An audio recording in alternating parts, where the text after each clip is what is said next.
Welcome back to Grow Joyfully. I have been gone for a week, and so this Saturday garden tour is going to be with you, and you are going to see all the surprises, the things that make me want to cry, and the things that make me want to laugh and be happy about. We get to see that together, to see what craziness is going on. We took all of our plants out of my beloved greenhouse.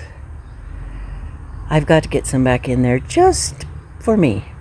I'm going to put some back in here. It's going to be okay. So we put all the plants out here, so my husband just had to water all of them in one fell swoop. We still have all the ones on the table, all the ones down here, and they're just my buddies and they cheer me up, so I'm going to leave them for a while. We need to do some mowing. The clematis, if you can see it, right there,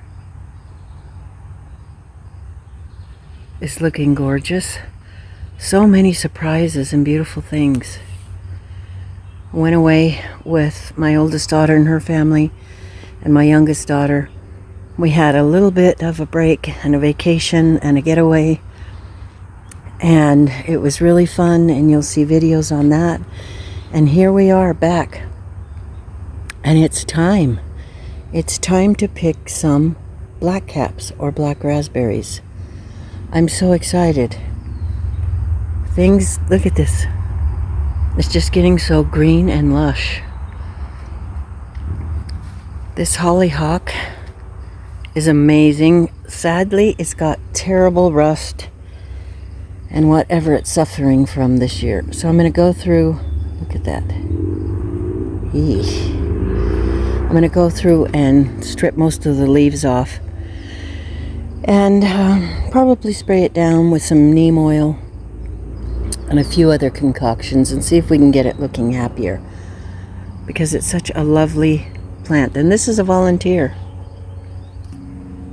The rhubarb is growing. The tomatoes that I have in pots here are growing. I've got to get pruners and trim back the grapes. They're going a little bit crazy. And we have a few blueberries too. Some of the plants didn't get watered real great, like this one. So I'm going to have to go and get a bunch of water and spray these down. So things are looking good. My husband's moving around fence as we speak. I'm excited to show you the brassica bed and see how that looks. But this is the one we moved, the blueberry bush we moved into the pot. And it's looking really good. And there's basil and I believe carrots down here at the foot of it. I'm really excited about this Romanesco broccoli, but man, it is not growing crowns or heads or whatever it is at all. Got some broccoli to take in and to enjoy. It's getting pretty hot for brassicas now, but they're still hanging in there. Everything's going to look very crazy and out of control, but that stands to reason since we were gone for 5 days. So we'll enjoy the jungle together. I put a lot of the tomatoes in pots, and I need to go back and tie them up. Oh, I'm trying so hard to grow peppers this year. We'll see how they're going to do, but look at this craziness. I've got to tie these up. The blackberries are still not ready. Some of them are getting a little closer. It's just going to take a while. These 2 pots have been neglected and I need to get them watered. See if I can save them. I did manage to get the peas pulled out of here before I left and replanted cucumbers there. This is a volunteer ground cherry, and I'm going to leave it there and tie it up on this setup here so that I can get a lot of ground cherries from it this year and try to keep it under control. There's so much to pick, weed, and fertilize. It's a little bit overwhelming, but I'm going to take it a day at a time. Here's some beautiful alyssum. The alyssum looks very healthy. It's growing very well. It's growing better than a lot of the vegetables. Just planted it from seed. I like to have flowers in my garden for beauty and to attract pollinators. And here is a cabbage growing. I know most of you are probably finished with your brassicas by now, but we're just starting. It's kind of slow here. Ruthie's pavilion is looking good. My husband's adding to the roof line, so we'll have less sun on us, less rain when it rains, and it will be even more enjoyable. I got out here much later than I wanted to, but as you can imagine, I was very, very tired. All of us were when we got back, and I'm finding it a little bit overwhelming already to see what needs to be done. And on top of that, I have injured my knee. When it rains, it pours. If it weren't for bad luck, I'd have no luck at all. So already I've had to sit down. I'm not sure how I'm going to get all this done, but I'm going to try to stay optimistic and take a little bit at a time, probably sitting down in a chair a lot. So we'll keep up the garden tour and we'll see what we find. Time to go get a chair and sit down and pick these raspberries in amongst the weeds. I'm also going to be picking blueberries. I picked a few strawberries, and we'll see what I can do from a chair. I wanted to send out a heartfelt condolences to a wonderful channel, Appalachia's Homestead with Patera. Her most beautiful, beloved Great Pyrenees passed away yesterday, and I encourage you to go over to her channel and give her some lovin'. He's been a wonderful dog. Cochise he's been a member of the family, and I just wanted to tell her how much we're thinking about her and see if you guys could go over there and check out her great channel. She's very popular.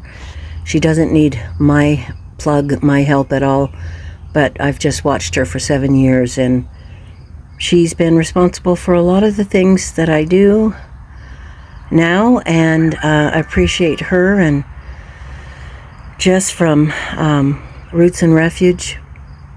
Jess is up in northern Idaho, where I just was at the Modern Homestead Conference, and I wasn't able to get up there, which is a sad thing because we were probably, I don't know, less than half a mile away from each other.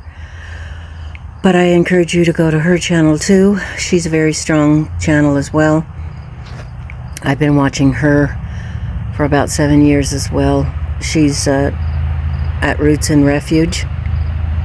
And the other one is Luke Marion at M.I. Gardner. These are 3 channels that I started with and grew up with. So I encourage you to go look at their channels. While I'm sitting here in the pavilion, I just wanted to draw attention to these 2 pots.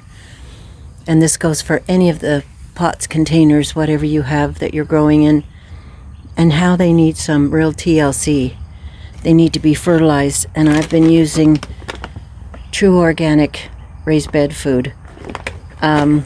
I want to go organic all that I can, and I definitely achieve that, I would say 99% of the time. The only thing I've used recently is Sluggo to keep the slugs down, and I'm not sure what it's actually made of. But they need to be fertilized. This is a granular fertilizer. I'd prefer a liquid, but right now that's what I have. They need a lot of water, fertilization, and just a lot of TLC. This pot has alyssum that I planted from seed, calendula, and we have a sweet pea. I have tried this year to grow sweet peas, and other than that little skinny bed back there, with no success. You're supposed to stratify your seeds, and that means to have them in a very cold situation, either like being a plant outside all winter, it gets stratified, or putting your seeds in the refrigerator or freezer. That the seeds need to experience the kind of conditions that they naturally would outside. So sweet peas thrive in a cooler climate, and if you really want to grow sweet peas well, then you need to stratify the seeds by putting them in the freezer or in the refrigerator. When things start looking too floppy and not so happy, I need to remove them from wherever they are. And right here, the bachelor buttons, they don't look so great. So I think I'm going to take them out and then throw some more seeds in to see what we can grow. I put some more fertilizer in with this one, and I'm going to water it well. They are very, very thirsty things, these pots. A lot of things to attend to now that I'm back. So excited about this black-eyed Susan vine, and it did not do well while I was gone.